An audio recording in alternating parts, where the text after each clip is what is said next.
Kalau tema kita bulan ini atau tahun ini adalah berlari dan terbang dengan lebih cepat. Dasarnya manusia itu kan diciptakan nggak pakai sayap, benar nggak? Kita kan nggak punya sayap, berarti kita naturalnya kita adalah berjalan, paling tidak berlari. Tapi kenapa dikatakan di sini bahwa kita bisa terbang, ya? Ternyata ini bukan berbicara tentang sayap jasmani seperti yang kita bayangkan seperti burung gitu ya. Tapi ini adalah berbicara tentang bagaimana hal rohani ya, di mana kita diumpamakan seperti raja wali. Kita bukan raja wali, tapi diumpamakan seperti raja wali. Dan raja wali ini adalah burung atau unggas yang sangat berani menghadapi badai, bahkan dia suka dengan badai. Karena badai itu akan membawa dia terbang lebih cepat sampai di tujuan. Ya, burung lain takut dengan badai, tapi Raja Wali tidak takut badai. Raja Wali ini adalah unggas yang punya tatapan mata jauh lebih tinggi daripada tatapan manusia, ya. Dan Raja Wali ini adalah burung yang saudara dengar ya khotbah Pastor Luther kemarin tentang Raja Wali.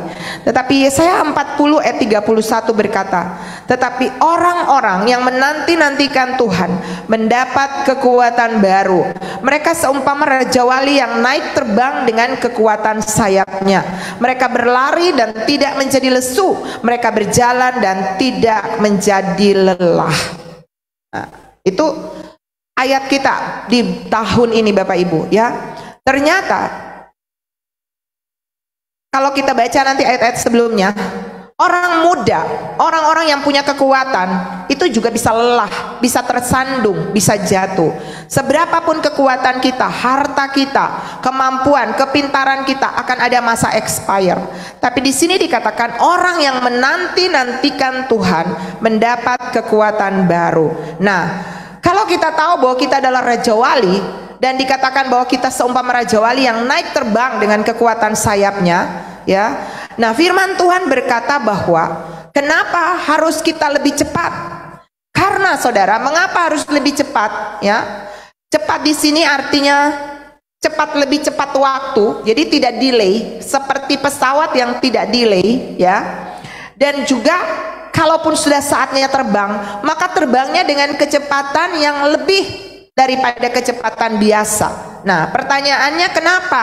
Kenapa harus cepat gitu ya? Kenapa harus cepat lebih awal dan cepat saat terbang ya? Saya temukan di sini karena ternyata kalau kita terlambat terbang atau kita terlambat dengan kecepatan yang tidak ditentukan oleh Tuhan untuk lebih cepat, maka ada akibat yang akan membahayakan diri kita, keluarga, orang-orang yang ada di sekeliling kita. Dan yang kedua adalah menentukan kecepatan kita akan menentukan penghargaan, reward, hadiah. Yang seperti kemarin kalau di Healing Prophecy atau FC Gathering, Pastor Luther sampaikan tentang ada 5 mahkota yang disediakan bagi orang percaya. Yang saya mau bilang pagi ini adalah jangan puas dengan kekristenan rata-rata, tapi mari punya satu gairah untuk masuk ke level yang lebih lagi bersama dengan Tuhan. Khotbah saya ini terinspirasi oleh sebuah contoh tentang tiba-tiba kalimat ini muncul, kenapa nggak boleh terlambat ya. Saudara pasti ingat tentang kisah bencana Palu kemarin. Ada yang masih ingat? Bencana Palu kemarin ya, tsunami ya yang terjadi di sana itu. Saya terinspirasi dengan kisah dari sebuah pesawat ya. Masih ingat tentang pesawat Batik Air yang dia terbang, dia take off sebelum gempa melululantahkan Palu, dan dia adalah seorang kapten yang bernama Vela, nama panggilannya. Saudara masih ingat? Saya sedikit cuplik ya. Itu adalah hari terakhir di mana dia bertugas di Batik dan dia akan pindah ke Lion. Lalu ketika dia menerbangkan pesawat Batik pada saat itu, ya, jadwal yang ditentukan itu adalah 17.55, ya, jam 5.55, hampir jam 6. Tetapi satu suara yang dia dengar dan dia yakinkan, dia bersaksi bahwa itu adalah suara Roh Kudus. Ini pentingnya Bapak Ibu dan Saudara dan saya punya telinga rohani. Amin. Karena Bisa terjadi sesuatu tiba-tiba seperti yang dialami oleh Kapten Vela ini. Pantasnya atau menurut jadwalnya jam terbangnya adalah 17.55. Tapi kapten ini minta untuk seluruh petugas melakukan yang namanya early depart. Artinya persiapan-persiapan untuk lebih cepat terbang, ya. Dan akhirnya dia sampai, saya dengar kesaksiannya, makanan yang disiapkan dia sudah nggak mau makan lagi. Dia bilang cepat, cepat, cepat, cepat. Sesuatu seperti mendorong dia untuk lebih cepat.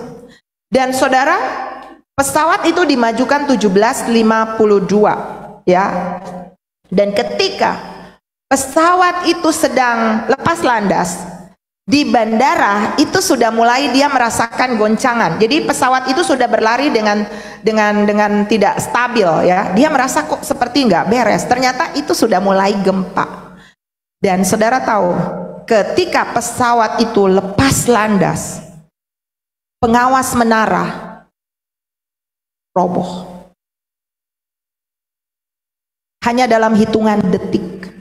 Andai dia terbang di waktu yang ditentukan, mungkin dia nggak bisa terbang karena menaranya sudah roboh, atau dia akan terlempar keluar karena gempanya sudah sangat kencang. Dan dia bilang ada banyak hal kemungkinan yang sangat membahayakan bisa terjadi untuk pesawat itu, termasuk dia. Dan akhirnya menurut cerita, pengawas menara yang mengawasi dia terbang meninggal. Karena pesawat itu, karena menaranya roboh, dia loncat, karena dia nggak punya kesempatan, dia loncat dan dia patah tulang, dia akhirnya meninggal dunia. Ketika saya dengar tema Pastor Luther, saya juga bertanya, Tuhan mau sampaikan apa? Lalu tiba-tiba saya diingatkan tentang kisah ini yang menginspirasi. Bayangkan kalau pilot itu terbangnya terlambat karena dia nggak punya yang namanya pendengaran rohani. Dan dia nggak bisa mendengar apa yang Tuhan sampaikan, maka pasti dia sedang membinasakan dirinya, semua orang yang ada di dalam pesawat itu. Saudara, hidup di dunia kita ini, yang kita hidupi ini adalah sementara dan singkat. Tapi di hidup yang sementara dan singkat ini, sedang kita punya banyak kesempatan untuk apa? Untuk memiliki kualitas hidup, untuk hidup di dalam kekekalan. Dan bukan cuma hidup dalam kekekalan secara orang biasa, tapi secara orang-orang yang punya mahkota atau reward yang Tuhan sediakan. Jadi, selama kita hidup di dunia, harus pastikan dua hal dalam kehidupan kita. Yang pertama, Bapak Ibu harus memastikan keselamatanmu pribadi, keluarga, orang-orang yang ada di sekeliling kita, ya. Ini adalah masa kasih karunia. Masa di mana anugerah, pintu anugerah itu masih tertutup, ya.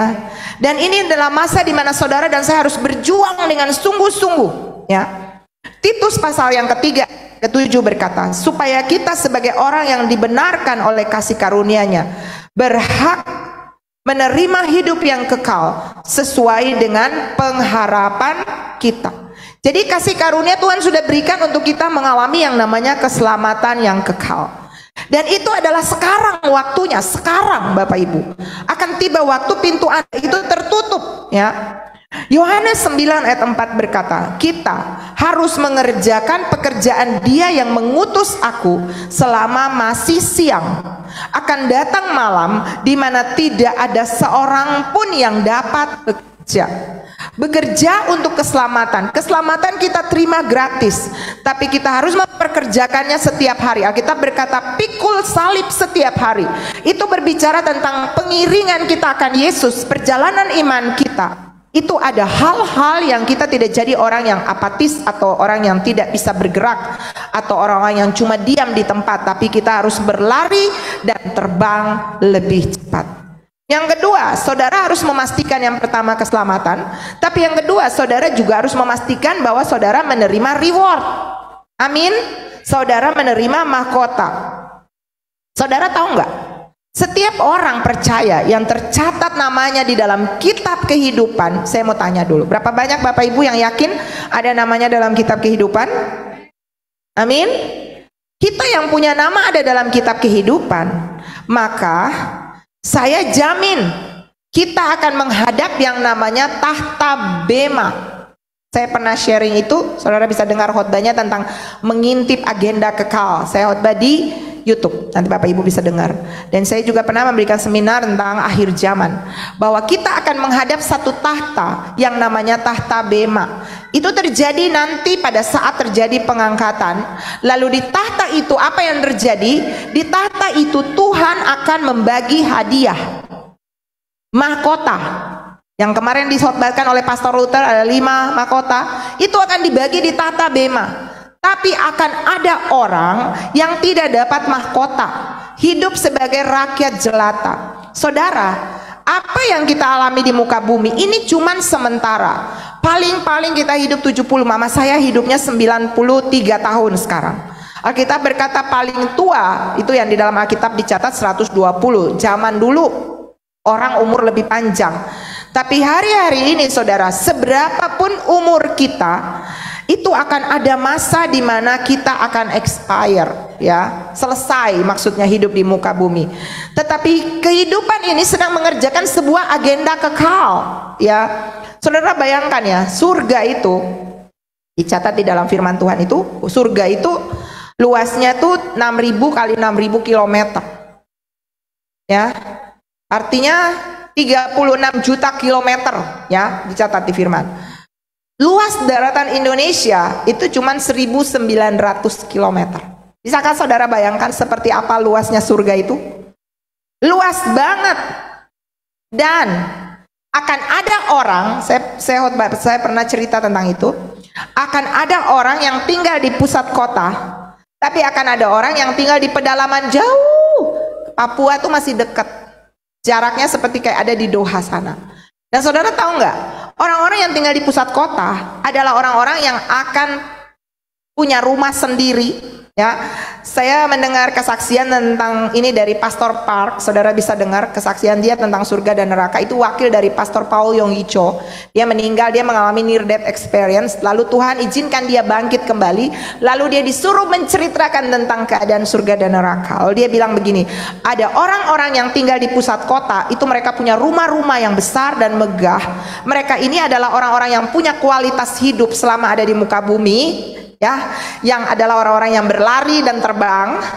Tapi orang-orang yang berjalan, ya, masuk surga, tapi tinggalnya di pedalaman, dan rumahnya itu seperti kandang-kandang ayam, rame-rame bergerombol tinggal di sana. Akan ada anak-anak yang tinggalnya di taman, dan itu semua material yang kita tentukan selama kita ada di muka bumi. Jadi Bapak Ibu, yang saya mau bilang adalah, mari kita jadi orang Kristen yang tidak apatis, ya, tapi lakukan sesuatu, ya. Alasan untuk kita terbang dengan lebih cepat, seperti tadi ilustrasi yang saya bagikan tentang pesawat itu, ya. Karena ternyata yang pertama alasan untuk kita lebih cepat adalah karena hidup di bumi ini yang sementara dan singkat ini, ya, akan berakhir, ya. Dan kita akan pindah ke suatu area baru, yaitu langit dan bumi yang baru, dan itu kekal selama-lamanya. Dan kita sedang menanti langit dan baru dan bumi yang baru yang terdapat kebenaran. 2 Petrus 3 ayat 10 sampai ayatnya yang ke-11 berkata, tetapi hari Tuhan akan tiba seperti pencuri. Pada hari itu langit akan lenyap dengan gemuruh yang dahsyat, dan unsur-unsur dunia akan hangus dalam nyala api, dan bumi dan segala yang ada di atasnya akan hilang lenyap. Jadi jika segala sesuatu ini akan hancur secara demikian, betapa suci, multimedia bisa bantu, betapa suci dan salehnya kamu harus hidup. Nanti kalau saudara baca terus, yaitu kamu yang menanti dan mempercepat kedatangan hari Tuhan. Jadi saudara, kalau 2 Petrus 3 ayat 10 sampai 11 ini dikatakan bahwa Tuhan itu kedatangannya seperti pencuri. Dan ketika Tuhan datang, Alkitab berkata langit dan bumi yang saudara dan saya tinggal ini akan lenyap. ya. Dan tanda-tanda zaman hari-hari ini telah menunjukkan bahwa kita sedang ada di penghujung daripada akhir zaman. Kemarin saya dikirimin video dari Wangapu ya, Waingapu. Itu kemarin tanggal 6 ada belalang seperti tulah belalang yang di syuting itu penuh di depan rumah, ya, memakan rumput-rumput, tanaman-tanaman yang ada di sekeliling situ. Goncangan-goncangan ekonomi hari-hari ini yang akan terjadi. Orang sedang takut dengan tahun 2023. Penyakit-penyakit aneh yang mungkin saja akan muncul di depan. Kemarin kita cukup terkejut dengan COVID. Ketika COVID sudah mulai reda, jangan terlalu euforia dulu dan lupa Tuhan, ya Bapak Ibu. Ketika saya kemarin saya sharing sama anak saya bilang begini, kalau perjalanan kekristenan kita itu seperti jalan tol. Ketika semuanya sepertinya baik-baik saja, justru kita harus sangat waspada di situ. Itu kita harus justru lebih bersungguh-sungguh dan berjaga-jaga. Karena tiba-tiba sesuatu bisa saja terjadi. Jadi kalau hari ini kita diberkati, kita sehat, kita kuat, kita masih bisa melakukan aktivitas apapun, fokuslah bukan cuman untuk apa yang ada di bumi saat ini. Amin Bapak Ibu.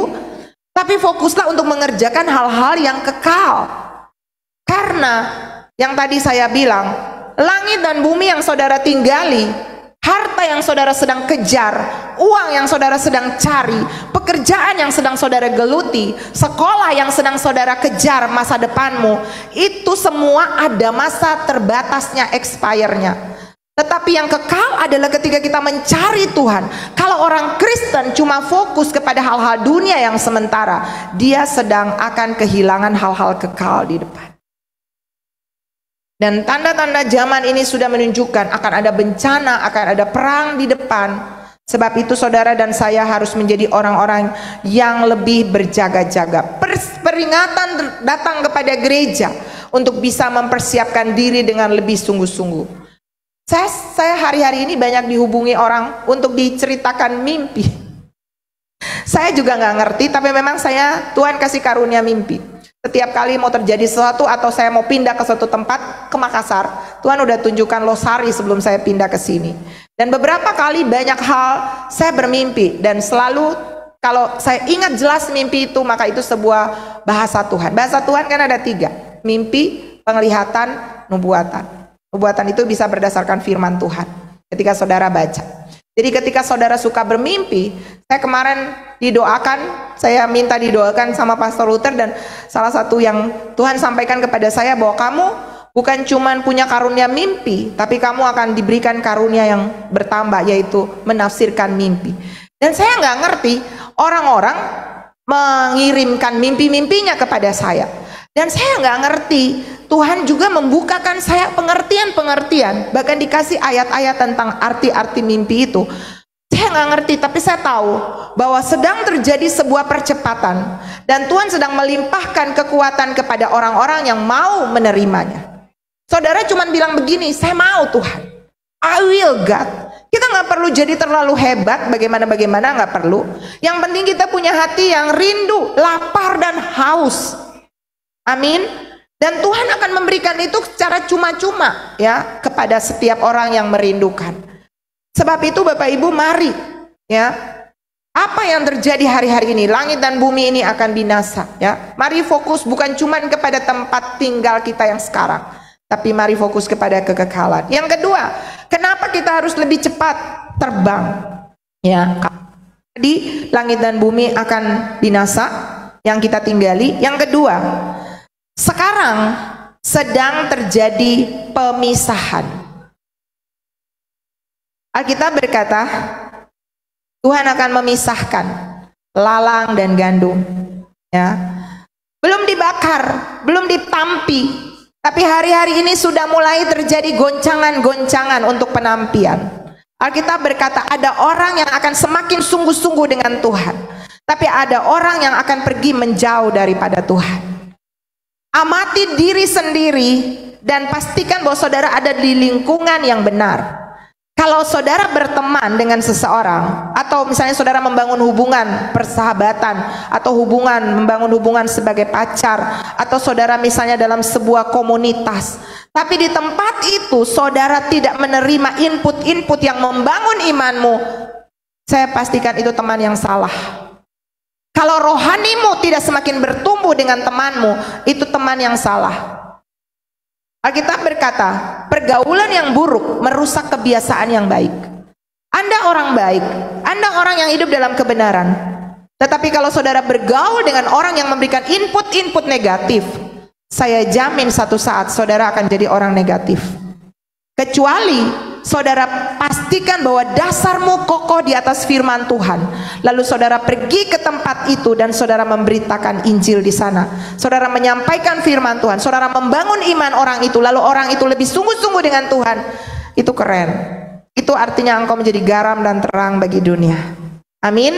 Ketika kita anak terang, maka ketika kita hadir, kegelapan harus pergi. Kalau kita bilang kita anak terang, tapi ketika kita datang di dalam gelap, kita ikut gelap, something wrong. Yang Tuhan mau adalah kita membawa terang.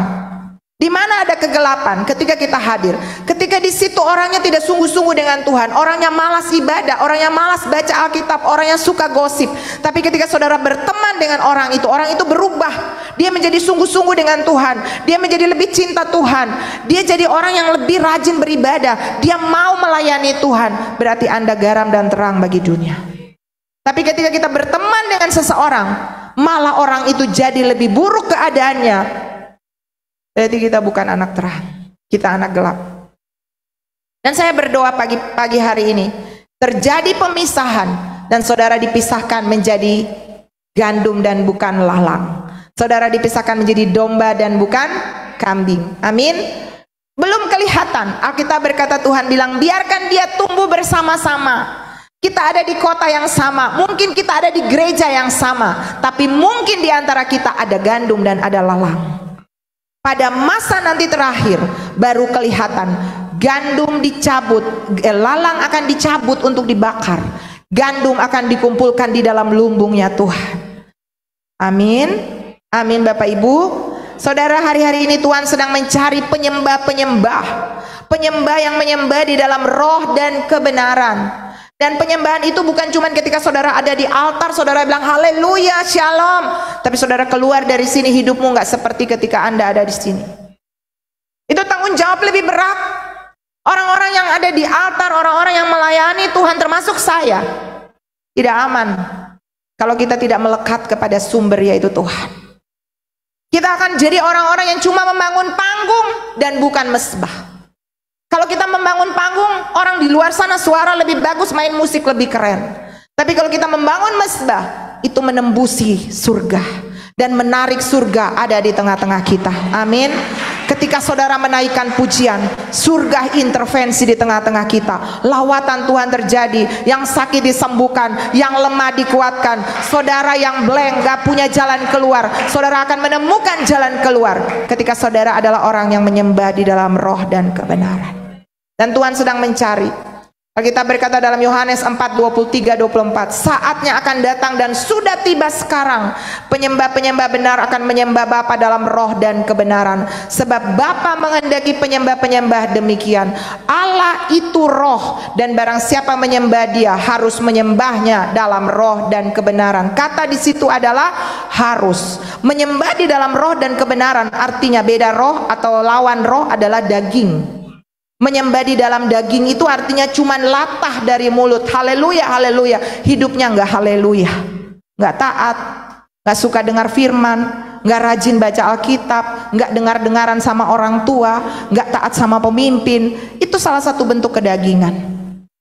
Dan Tuhan tidak mencari penyembah yang menyembah dalam kedagingan, tapi Tuhan mencari penyembah yang menyembah di dalam roh. Dan kita harus penuh dengan roh. Kenapa? Karena setelah bumi yang saudara dan saya tinggali ini hancur, kita akan pindah ke satu tempat dan di sana hanya ada kebenaran. Tanpa kualitas kebenaran, kita akan dideportasi. Ya, kita nggak akan ada di sana. Sebab itu saya berdoa Bapak Ibu, supaya kita sedang menjadi orang-orang yang siap terbang. Amin. Amin Bapak Ibu. Kita harus ada di level bisa terbang. Raja Wali atau pesawat, semua yang terbang-terbang itu harus punya yang namanya aerodinamika rohani. Apa itu aerodinamika? Sorry, bukan rohani, aerodinamika. Gaya aerodinamika adalah gaya yang sudah tidak lagi dipengaruhi oleh gravitasi bumi. Gravitasi bumi itu berbicara tentang keinginan mata, keinginan daging, dan keangkuhan hidup. Hal-hal dunia. Saya maunya begini, Tuhan bilang begini, tapi saya maunya begini. Ikut yang mana? Kalau saudara ikut yang Tuhan bilang, mengampuni. Kalau saudara ikut yang Tuhan bilang, rajin ibadah. Kalau saudara ikut yang Tuhan bilang, taat. Kalau saudara ikut yang Tuhan bilang, rendah hati. Itu artinya saudara sedang apa? Mengalami aerodinamika rohani. Dagingmu bilang begini, marah, melawan, jangan ibadah, mending tidur daripada pergi ibadah, pelit daripada murah hati, berontak daripada taat. Itu daging. Dan ketika dagingmu bilang itu dan saudara bilang no untuk flesh, tidak untuk daging, maka rohmu akan semakin berkilau-kilau bersama dengan Tuhan. Rohmu semakin besar di dalam Tuhan. Semakin banyak kita mengikuti apa yang daging kita mau, maka saat itulah kita akan keberatan untuk terbang. Saya bayangkan kalau rapture itu terjadi, kok bisa ya? Kalau saudara ada orang yang cerita bahwa dia mimpi, banyak yang sekarang cerita mimpi orang terbang. Bu, saya mimpi orang terbang. Saya bilang, itu akan terjadi Pak, itu akan terjadi Bu. Pengangkatan itu akan terjadi. Dan saya bayangkan, apa yang membuat orang bisa terbang? Dan apa yang menghambat orang nggak bisa terbang? Memang tubuh kita yang daging ini akan diubah menjadi tubuh kemuliaan, baru kita naik ke angkasa menyongsong Tuhan di udara. Tapi saya bayangkan begini, Tuhan kualitas apa ya? Dan ternyata saya temukan bahwa dipenuhi oleh roh itu kunci utama. Amin, amin. Karena ketika kita dipenuhi oleh roh, maka daging kita tidak akan menarik kita lagi. Gravitasi bumi, kedagingan kita yang tadi saya bilang, ketidaktaatan kita, kemalasan kita, hal-hal yang buruk dari kehidupan kita akan ignore, kita akan cuekin, kita akan buang itu jauh-jauh. Lalu kita akan bilang begini, saya mau terbang dengan Tuhan. Apapun kata orang, apapun kondisi kita, nggak akan bisa mempengaruhi kita lagi, karena Roh Kuduslah yang menguasai kehidupan kita. Amin Bapak Ibu. Dan saya percaya, saya berdoa bahwa orang-orang yang akan mengalami rapture itu dilatih dari sekarang.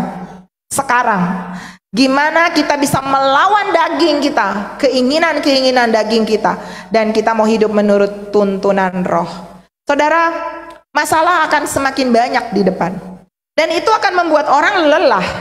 Alkitab berkata di dalam Yesaya 40 ayat 29-31, dikatakan di sana, saya baca mulai ayat yang ke-29, Dia memberi kekuatan kepada yang lelah dan menambah semangat kepada yang tiada berdaya. Lalu ayat yang ke-30 berkata, orang-orang muda menjadi lelah dan lesu, dan teruna-teruna jatuh tersandung. Orang muda, ya, muda itu berbicara tentang punya kekuatan, bukan jaminan untuk dia nggak jatuh. Tapi di sini dikatakan orang-orang muda jatuh tersandung, teruna-teruna, lelah, lesu. Saudara akan temukan fenomena hari-hari terakhir. Akan ada orang yang lelah di mana-mana. Lelah ibadah, lelah melayani, lelah berbuat baik. Rasanya udah jenuh. Kalau saudara ada di ranah ini, kalau saudara udah malas melayani, kalau saudara udah malas untuk melakukan kebenaran, malas memberi, malas melakukan yang terbaik, semangat dengan Tuhan, saya beritahu buat saudara, Anda sedang kehilangan kekuatan yang Tuhan berikan. Dan itu nggak main-main. Karena Alkitab menjamin kok, Dia memberi kekuatan kepada yang lelah dan letih lesu. Berarti kalau saudara nggak punya kekuatan, berarti saudara tidak melakukan hal yang di bawah. ayatnya yang ke-31, orang-orang yang menanti-nantikan Tuhan mendapat kekuatan baru. Jadi kalau saudara bilang lelah, letih, saya pernah mengalami itu. Saya pernah merasakan lelah juga ya, nggak gampang ya. Kadang orang sudah tidur, saya harus buka WA, baca permintaan doa orang. Kadang ada orang minta konseling, saya nggak bisa konseling, malam baru saya punya kesempatan membukanya. Kadang-kadang rasa lelah, tapi Tuhan sentil saya dan bilang begini, mungkin cek waktumu menanti-nantikan aku. Mungkin kamu cuma bekerja untuk hal-hal jasmani, kamu lupa untuk membangun rohanimu, yaitu waktu-waktu berkualitas denganku. Jadi ketika saudara merasa lelah dalam pengiringanmu akan Tuhan, ketahuannya dari mana? Mungkin saudara bisa tetap melayani, saudara bisa tetap kelihatan Kristen, tapi mungkin saudara sudah banyak excuse-nya, sudah banyak alasan. Aku nggak bisa karena begini, aku nggak bisa karena begitu. Itu tanda Anda sedang lelah. Dan Alkitab berkata bahwa sesungguhnya Tuhan mau memperbaharui kekuatanmu. Katakan amin. Raja Wali itu pernah mengalami yang namanya masa paruh. Saudara tahu masa paruh Raja Wali? Apa yang dia lakukan? Bulu-bulunya itu rontok. Dia nggak bisa terbang. Dia cuma duduk di bawah air terjun.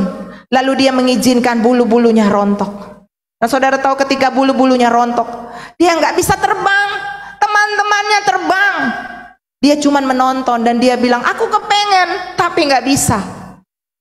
Dan itulah saatnya dia cuma melihat matahari. Dia cuma memandang Tuhan, menanti-nantikan Tuhan.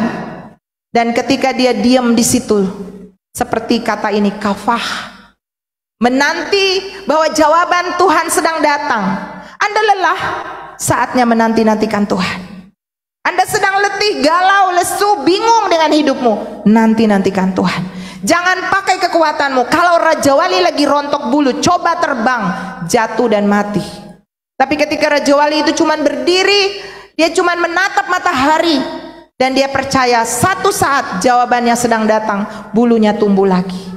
Dan terjadi reaksi kimia, bulunya mulai tumbuh lagi. Saudara, mulai tumbuh, tumbuh dan tumbuh. Dan Raja Wali itu punya kekuatan terbang 2 kali lipat dari yang sebelumnya.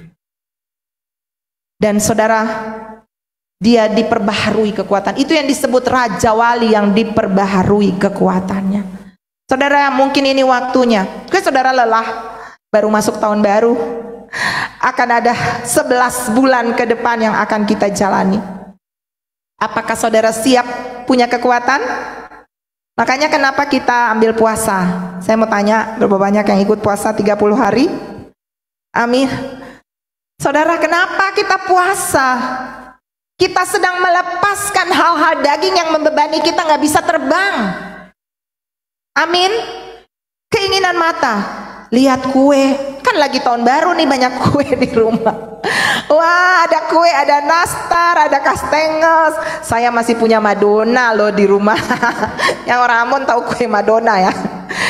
Tapi saya melatih tadi malam, saya lihat ada kue, ada anak-anak bawa pulang kue. Tapi saya bilang, Tuhan enggak, mulai belajar untuk menahan keinginan-keinginan daging. Itu sebuah latihan bagi kita semua.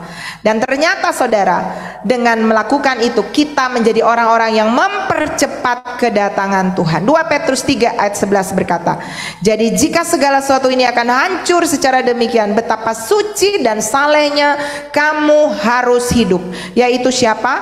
Kamu yang menantikan dan mempercepat kedatangan hari Allah.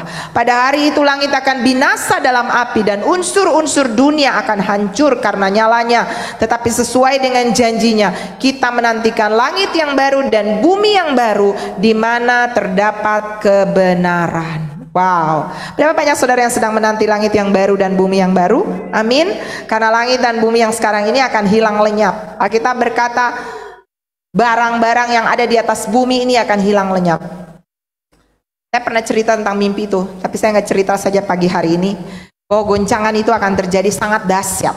Seakan-akan rumah-rumah ini tercabut. pohon-pohon terlempar keluar. Saya pernah bermimpi seperti itu. Dan kemudian ketika seperti gaya lambat dan seperti tenang. Tapi sebelum itu kami masuk ke sebuah rumah dan di situ kami cuma berbahasa roh. Lalu tiba-tiba yang saya lihat adalah semuanya seperti teratur kembali. Tapi ketika semuanya mulai teratur, saya mendengar ada hitungan di langit, tapi hitungannya tuh seperti pakai trompet. Tapi saya tahu itu hitungan mundur. 10, 9, 8, 7. Lalu saya bertanya, hitungan apa itu? Lalu ada suara berkata, aku segera datang. Jadi saya mulai waspada ketika satu goncangan terjadi, lalu tiba-tiba seperti semuanya tuh sepertinya mulai teratur. Saya justru sangat hati-hati, karena bisa saja itu hitungan mundur, Tuhan akan segera datang. Saudara, mari pastikan posisimu. Kita menjadi orang-orang yang mempercepat kedatangan Tuhan. Akan ada bilangan orang-orang yang akan diselamatkan, dan pastikan itu saudara dan saya. Amin. Dan kalau masih ada keluargamu yang belum diselamatkan, jangan santai. Terus dan terus ajak bicara kepada dia sungguh-sungguh dengan Tuhan. Kalau itu anakmu, ayo nasihatin dia, tegur dia, jika perlu hajar dia. Saya bilang sama anak-anak saya, kalau kamu ada di zona nyaman, bahaya kalau kamu tidak pernah lebih dekat dengan Tuhan. Justru ketika ada di zona nyaman, harus lebih sungguh-sungguh dengan Tuhan. Jangan sampai tiba-tiba zona nyaman itu berubah menjadi zona yang penuh goncangan. Kamu nggak punya kekuatan karena nggak pernah dekat dengan Tuhan. Katakan amin. Dan Alkitab berkata di dalam Wahyu 6 ayat 11, dan kepada mereka masing-masing diberikan sehelai jubah putih, dan kepada mereka dikatakan bahwa mereka harus beristirahat sedikit waktu lagi hingga genap jumlah kawan-kawan pelayan dan saudara-saudara mereka yang akan dibunuh sama seperti mereka. Ada satu kuota di depan, yaitu orang-orang yang akan menderita ya untuk ikut memerintah nanti bersama dengan Tuhan. Ya, ini kisah, ini cerita tentang hari-hari yang akan terjadi. Saya nggak punya waktu untuk menjelaskan ini, tapi yang saya mau bilang adalah mari persiapkan diri. Kita tidak hanya dikaruniakan untuk percaya, tapi menderita untuk Tuhan. Jangan tukar Tuhan ketika penderitaan datang, dan saudara harus memilih antara saudara menerima sesuatu yang baik ataukah saudara harus menjual Tuhan. Yang ketiga, saudara, mengapa kita harus terbang dengan lebih cepat? Karena yang ketiga, karena kerajaan kegelapan sedang sangat bekerja dengan aktif. Untuk apa? Untuk kumpul massa menemaninya di surga, di neraka. Saudara tahu nggak? Neraka tidak pernah diciptakan untuk manusia, tapi neraka diciptakan untuk iblis dan antek-anteknya. Tapi iblis nggak mau sendirian di neraka. Makanya dia berusaha untuk kumpul manusia. Dan dia nggak perlu pergi cari yang di luar-luar. Dia cari lebih banyak di gereja. Kenapa? Karena ini musuhnya dia. Sebab itu saudara dan saya harus jadi orang-orang yang pastikan dirimu tidak bersekutu dengan iblis. Katakan amin. Katakan amin. Saudara tidak pastikan dirimu ada di posisinya iblis, ya, menyenangkan dia dengan mengikuti keinginannya dan keinginan daging. Tetapi karena kerajaan kegelapan sedang bekerja dengan aktif, ada di dalam Wahyu 12 ayat yang ke-12, dikatakan di sana, karena itu bersukacitalah hai surga dan hai kamu sekalian yang diam di dalamnya. Celakalah kamu hai bumi dan laut, karena iblis telah turun kepadamu dalam geramnya yang dahsyat, karena ia tahu bahwa waktunya sudah singkat. Saudara, banyak orang yang sedang berjalan menuju kepada kebinasaan. Ya.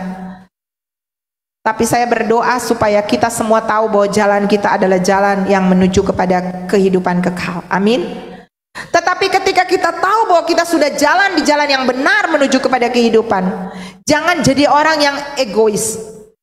Kalau kita tahu teman kita, saudara kita sedang berjalan menuju kepada kebinasaan, kita harus jadi agen-agen pembawa berita baik kepada mereka. Amin. Kalau satu di antara saudara punya target untuk memuridkan satu orang saja, kita di sini ada berapa orang? Minggu depan minimal 2 kali lipat dari ini ada di sini. Saudara, ini sedang terjadi percepatan. Saya dikirimin video-video tentang ada satu di itu di luar negeri ya, di Eropa kalau nggak salah, mereka merayakan Christmas kemarin. Saudara tahu nggak? Mereka pasang apa? Ini loh, kayak huruf-huruf ya. Lalu mereka mengangkat huruf-huruf itu dan mereka bilang I love, kan Santa. Anak-anak kan biasa dengan Santa. Tapi saudara tahu nggak? Mereka mulai nyusuk. Mereka tulis I love, harusnya kan Santa. Tapi yang dipakai apa? Satan. Anak-anak kecil. Mereka angkat huruf itu dan mereka bilang I love Satan. Setan. Katakan di daerah saya dikirimin video, ada penyusup antikris yang mulai bekerja dengan terang-terangan. Alkitab berkata, mereka belum terang-terangan karena masih ada yang menahannya, dan yang menahannya itu gereja. Kalau gereja diangkat, terbang, antikris terang-terangan menyatakan dirinya. Akan terjadi penyesatan yang luar biasa di muka bumi. Apakah saudara masih ada di situ? Apakah saudara siap di masa itu? Itu pertanyaan. Kenapa harus cepat sekarang? Sepertinya satu sirine yang berbunyi, ayo cepat, ayo cepat, ayo terbang, ayo lari, ayo. Kenapa? Nggak main-main, waktunya sudah sangat singkat. Jangan merasa aman, saya udah Kristen, saya udah melayani. Saudara, jangan jadi anak darah yang bodoh. Alkitab berkata ada 5 anak darah bodoh, ada 5 anak darah bijaksana. Sama-sama punya pelita, artinya sama-sama punya firman. Sudah baca firman mungkin, tapi kekurangan minyak. Minyak itu berbicara tentang apa? Minyak itu berbicara tentang persiapan. Seberapa kita siap? Apakah kita jadi orang Kristen yang cuma sekedar hari Minggu datang ke gereja dan di hari-hari lain kita kehilangan waktu-waktu dengan Tuhan? Mari kita bangun keintiman kita dengan Tuhan. Hanya orang-orang yang siap terbang akan mendapat keselamatan bersama dengan Tuhan. Sebab itu pastikan kekuatan sayapmu yang engkau dapat daripada menanti-nantikan Tuhan. Mari pemusik ada di depan. Saya berdoa pagi ini supaya saudara penuh dengan Roh Kudus. Amin. Itu dinamo yang akan membuat saudara untuk terbang bersama dengan Tuhan. Hari ini jadilah orang Kristen yang tidak terlalu banyak excuse, membuat alasan. Kalau Tuhan sudah bilang A, orang rendah hati itu begini. Tuhan bilang A. Orang bilang Tuhan bilang B. Orang Kristen yang kalau Tuhan bilang A lalu dia bilang C, saya beritahu itu musuh Tuhan, karena itu orang sombong. Tapi ketika hari ini firman Tuhan datang bilang, ayo berlari, ayo terbang, ayo bergairah dengan Tuhan. Bodoh aja, nggak usah terlalu banyak nyelimat pikiran, nanti begini, nanti begitu, nggak usah. Ini waktunya saudara taat saja. Apapun yang Tuhan bilang, oke Tuhan, lakukan saja. Amin. Itu tanda bahwa saudara sedang terbang bersama dengan Tuhan. Dan waktu akan menjadi pembeda untuk membedakan siapa yang sedang punya persiapan minyak atau siapa yang enggak. Hari ini semua kita punya pelita, kita punya firman, KTP kita Kristen. Tetapi satu waktu nanti akan teruji. Mana lalang, mana gandum, mana domba, mana kambing. Dan saya berdoa pagi ini, ayo saudara, masuk dalam percepatan. Masuk dalam percepatan. Mari pribadi masing-masing dengan Tuhan. Tutup mata saudara. Renungkan firman ini. Kalau Tuhan masih berbicara, itu suatu anugerah. Cek and recheck diri sendiri. Nggak usah mikir tentang orang lain. Oh dia, itu firman cocok buat dia. Enggak. Firman Tuhan itu pedang bermata dua. Datang buat saudara, juga datang buat saya. Renungkan firman ini. Kalau selama ini saudara Kristen, tapi masih Kristen-Kristenan, ikut mau sendiri, tidak taat, Maka pagi ini firman ini datang buat kita. Perbaharui. Saudara, mari belajar hormati Tuhan. Berhenti dengan semua rutinitasmu. Fokus kepada Tuhan. Tuhan itu lebih penting dari apapun di hidup ini. Kalau sesuatu sekarang Tuhan percayakan kepada kita, jadilah orang yang tetap memprioritaskan Tuhan. Karena Tuhan itu cemburu.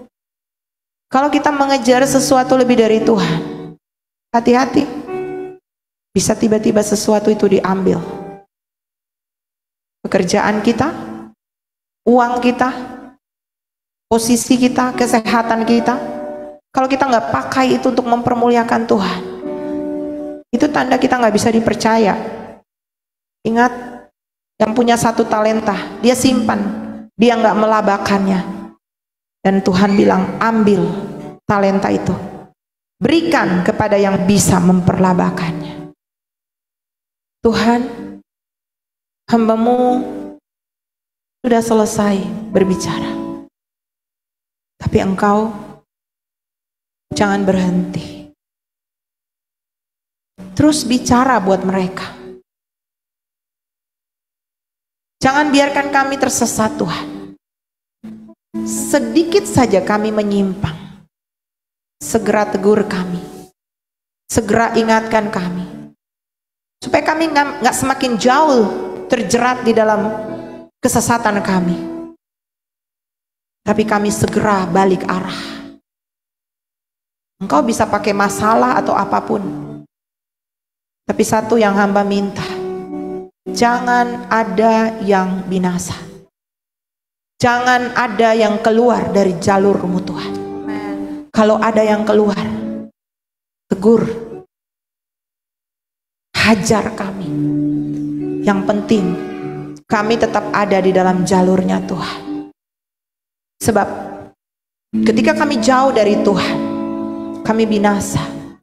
Kami menjadi mangsa kuasa kegelapan. Roh Kudus, aku berdoa kepada anak-anak-Mu. Kalau pagi ini saudara bilang, saya mau reposisi hidup saya. Saya mau berlari dan terbang lebih cepat. Kalau itu saudara, angkat tanganmu. Tuhan lihat respon anak-anak-Mu yang rendah hati. Engkau berjanji, Engkau meninggikan orang-orang yang rendah hati. Tapi orang-orang sombong akan Engkau rendahkan. Aku berdoa dalam nama Yesus, ingatkan kami bahwa semua yang ada pada kami itu punya Tuhan. Kesehatan, uang, posisi, kepintaran, pekerjaan, itu punya Tuhan. Dan kalau Engkau mau ambil, bisa saja dalam sekejap Engkau ambil. Biarkan kami menjadi orang-orang yang bisa dipercaya, supaya akan ada penambahan dan penambahan lebih dan lebih lagi dalam kehidupan kami. Khusus buat anak-anak-Mu yang meresponi dan mengangkat tangan pagi hari ini. Catat nama mereka Tuhan. Angkat mereka tinggi. Berkati mereka. Jaga mereka. Lindungi mereka daripada semua yang jahat. Kuatkan sayap-sayap mereka, untuk mereka terbang lebih cepat, lebih kuat bersama dengan Tuhan, menyongsong Engkau. Terima kasih Tuhan, hamba-Mu selesai, tapi Engkau jangan berhenti, terus bicara di hati kami, dan pakai kami lebih dan lebih lagi untuk menyatakan kemuliaan-Mu. Di dalam nama Tuhan Yesus, haleluya, amin. Tuhan memberkati Bapak Ibu.